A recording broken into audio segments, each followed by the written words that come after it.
Do you ever find yourself losing your confidence as you near a stressful point in your life? You feel the tension growing and you begin to second guess yourself? Or maybe you've already passed that point and you've experienced a little bit of success, but now you begin to wonder if it was all just luck. This is called imposter syndrome, and it is something that slows down and sometimes stops people from achieving their dreams. It was actually first thought to only affect women, which I was like, wow, yeah. Classic. Of course, some male researchers are like, yeah, women with all those feelings, they probably only feel like they're imposters, while us men, we don't.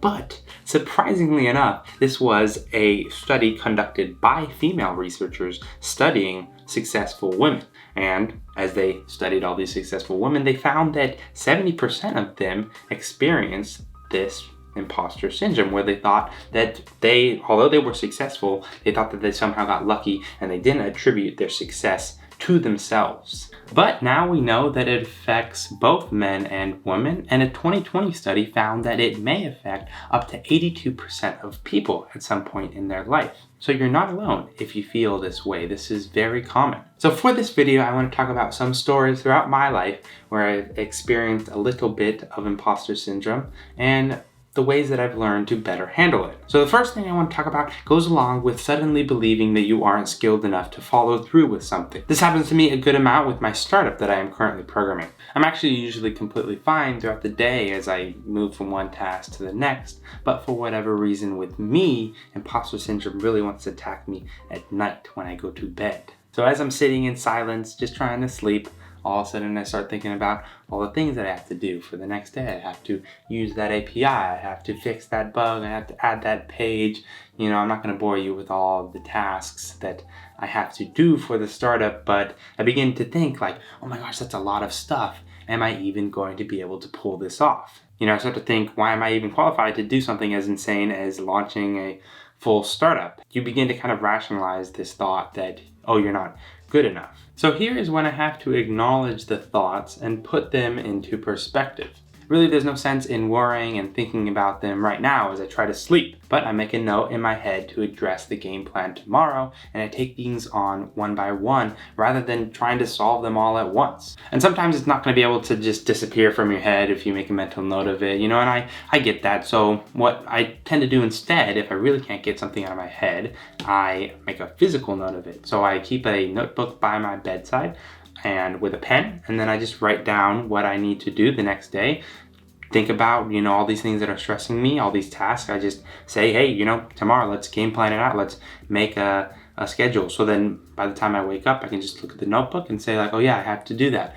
I go over to my board that you see right there, and I start writing out my day and what tasks I'm going to try and accomplish for that day. And also, after you write that note down, it helps a lot for me to meditate before I go to sleep, because then it just really clears all thoughts out of my head, and then I'm able to go to sleep faster, meaning I get to get up faster, meaning I get to address those things that were stressing me out faster.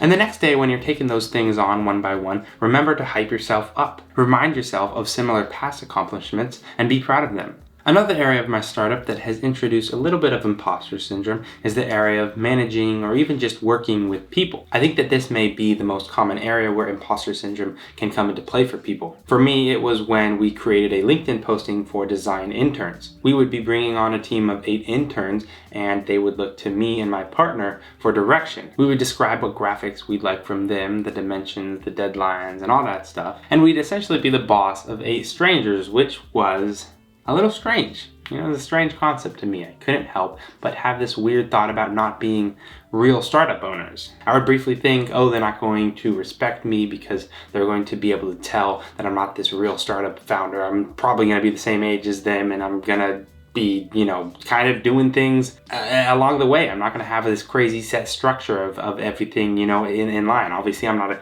a company here, so they are going to be able to tell. It's a little thrown together. But now when I step back and I think about it, it was all very foolish of me to think this way. Sure, it was thrown together and it wasn't as organized as maybe a full-blown company would be, but nobody really cares at the end of the day. I think the biggest reason for this type of thinking is something called the spotlight effect. And if you haven't heard of the spotlight effect, well, this is when you think that the spotlight is on you. You think that everybody is paying attention to your every move, your every word, your every action in any sort of way, and you are worried that they're going to notice your faults, or when you're being a little awkward or anything like that. When in reality, everybody has the spotlight effect. So everybody is hyper aware of themselves and their own actions. So we can use the spotlight effect to kind of give ourselves some confidence back and push away the imposter syndrome, because we can realize that, the spotlight isn't really on you. Everybody has a spotlight on themselves. They aren't paying super crazy attention to every little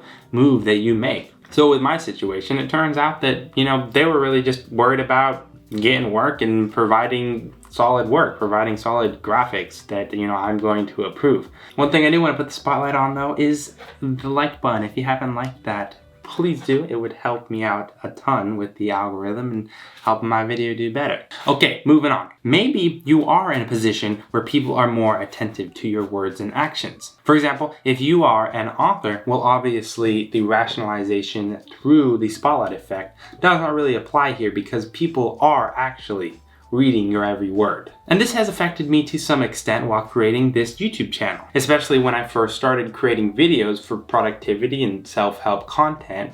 I'd have days where I'd feel a little bit like a fraud, because I'm not perfect. There's days when I slack and I can't help but slack. I try to be productive, but I keep finding myself going off on YouTube, and I'm not some crazy productivity master that's come down and from the heavens and has all the answers. I think a little bit of why am I qualified to be doing this? And it was only recently that I learned that it's kind of completely fine to not know all the answers. You don't have to be some freak of nature that always follows his own advice like a crazy productivity robot. You can instead explain it as, hey, look, I don't know all the answers, but I see that we're on the same path, and I would like to think that I've learned a lot. And here, I'd love to share with you what I have learned so far. And this, I'm sure, will be especially true in the future when I make a course on productivity or a book or whatever else. I've thought about that before, where I think in my head, oh God, what if I'm talking to somebody from my course and they ask me a question that I don't know in a field that I am teaching a course in? At first it seems a little embarrassing to not even know, but I think it's okay to not know. As long as you've been giving them valuable information that you've learned so far, you don't have to be some omniscient being. You can say, let's learn together. So basically it all just boils down to be a guide.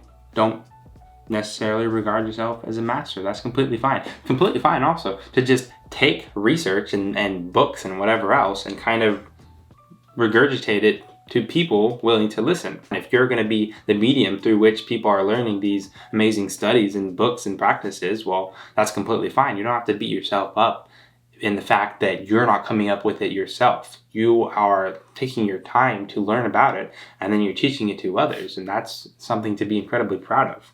So I want to end this by reminding you that the important part is not to let that doubt control your actions. The goal is not to never feel like an imposter. If you experience this, then it's going to happen. But the goal is to give yourself the ability to talk yourself down faster and get back to being productive in what you love doing. That's all I have for you today. Thank you so much for watching. Thank you for making it all the way to the end here.